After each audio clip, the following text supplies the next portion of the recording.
개인이 또는 문중에서 가지고 있던 것은 개인과 문중의 것이었지 않습니까? 이게 박물관에 오므로서 이것은 이제 문중을 또 넘어서서 대한민국 모든 국민의 것이 되어 가는 거죠. 그러니까 여기 와 있을 때는 문중에만 있을 때는 한낱 과거로 이렇게 보기가 쉬워요. 유물을 이렇게 기증한다고 하는 것은 과거에서 현재로 되살려내는 아주 중요한 그런 그 의미를 가졌는데요. 그런데 기증하는 그림이 한 장만이 아니다. 바스러질 듯한 낡은 종이에 그려졌지만 분명히 홍경주 전국공신 화상과 닮은 그림이 한 장 더 있다. 닮은 듯 다른 두 장의 그림. 이 두 그림은 어떤 의미를 담고 있는 것일까?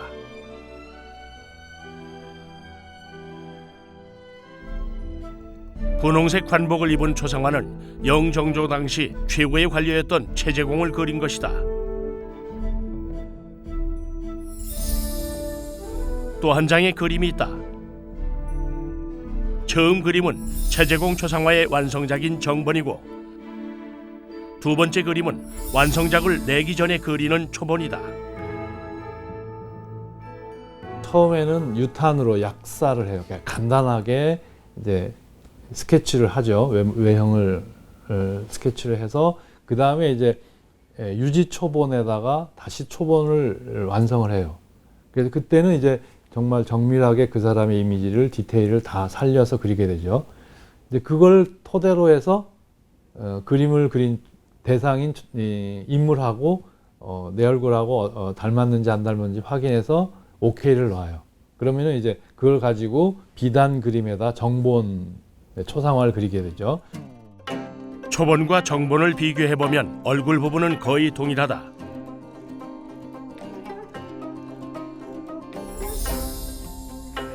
초본의 몸체 부분에서는 어깨선과 옷주름에 여러 차례 고쳐 그린 흔적이 남아있다. 초본 뒷면에는 배체를 했고 얼굴 묘사는 정본 못지않게 정교하다. 사실 그 인물을 보고 직접 보고 그린 거는 초본이거든요. 근데 정본은 인물을 보고 그리지 않아요. 초본을 보고 그리잖아요. 어떤 경우에는 초본이 훨씬 박진감이 넘칩니다. 그러니까 뭐 좀 속되게 말하면 초본을 보면 좀 징그러울 정도로 사람의 안면 모사 같은 게 아주 정교해요. 정본을 그릴 땐 좀 다듬어서 그립니다. 초본이 너무 똑같기 때문에 거기서 조금 그거를 순화시켜서 약간 부드럽게 만들어내요.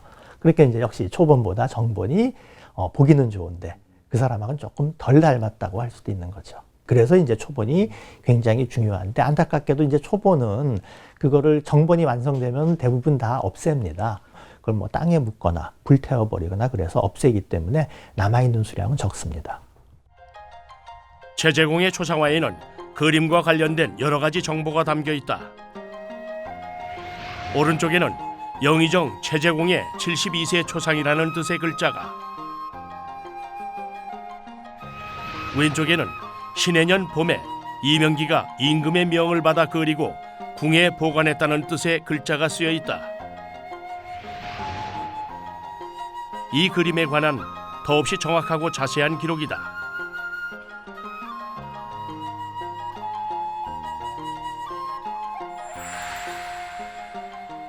정본에는 더 많은 내용이 담겨 있다. 최재공의 73세 초상이며 정조의 어진 모사 후에 그려졌고 다음 해에 표구를 했다는 내용이 자세히 적혀 있다.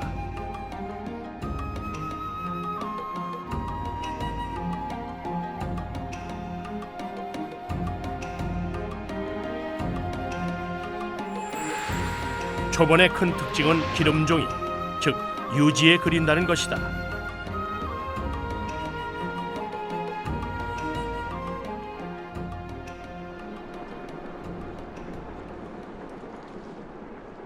초본은 유지에 유탄으로 윤곽을 그리는데 유탄은 버드나무로 만든 수치다.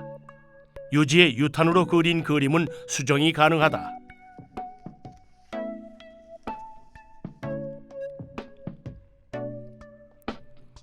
유탄으로 그린 밑 그림에 먹선을 올리고 배체 뒷면에 색을 칠한다.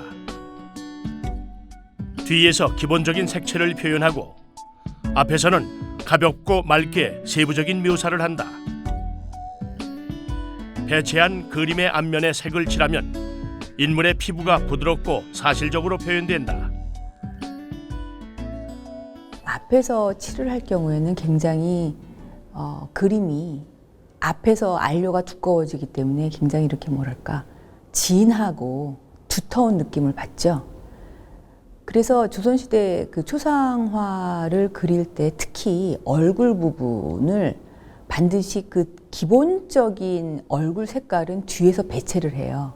그러면 뒤에서 배체를 한 후에 앞에서는 음영을 넣는다든지 이목구비를 그리게 되죠. 그러면은 얼굴색이 굉장히 환하게 됩니다. 기본적으로 뒤에 배체한 효과하고 앞에서 강조하는 채색하고 어울려서 초상화가 굉장히 뭐랄까 우아하면서도 품격 있고 깊이가 있는 효과를 내게 되는 것이죠. 초본이 완성되면 인물의 특징이 잘 표현됐는지 따져보고 수정을 하거나 정본 작업에 들어간다. 정본을 그리는 작업은 초본 작업과 비슷하다. 완성된 초본 위에 비단을 고정시킨 쟁틀을 올리고 초본의 먹선을 따라 비단에 정교하게 먹선을 그린다.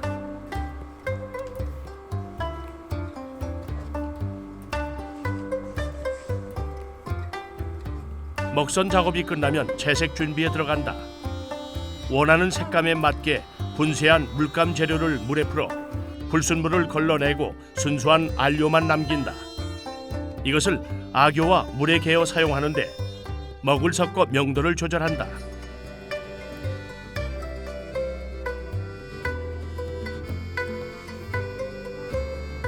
먹선이 그려진 비단의 뒷면에 물감을 칠하는데 이때도 정성이 들어간 작업 과정이 여러 차례 반복된다.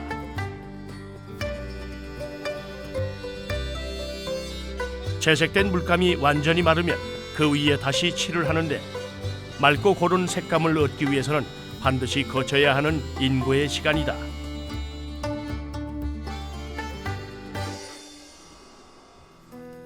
조선의 초상화는 절대 쉽게 그려지지 않았다.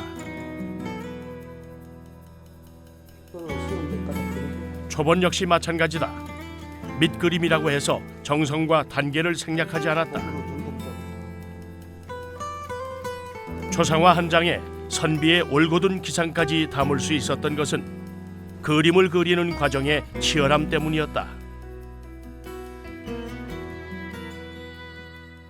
아무튼 우리 초상화는 그 인물의 이미지를 이렇게 후손들이 받아서 이렇게 존경하는 마음을 갖게 하는 그런 제의적인 그림이기도 하지만 초상화 자체에 정말 그 화가가 심혈을 기울인 리얼리티, 머리카락, 털, 그다음에 피부감 뭐 이런 표현들을 통해서 정말 훌륭한 예술 작품으로서의 접근도 가능하다. 정말 그 아름다운 예술 작품으로 우리에게 남겨졌다. 이게 이제 우리 조선시대 초상화의 자랑거리라고 생각이 됩니다. 조선의 초상화는 한 시대의 근엄한 기록이자 올곧은 선비 정신으로 대표되는 조선 사상의 상징이었다.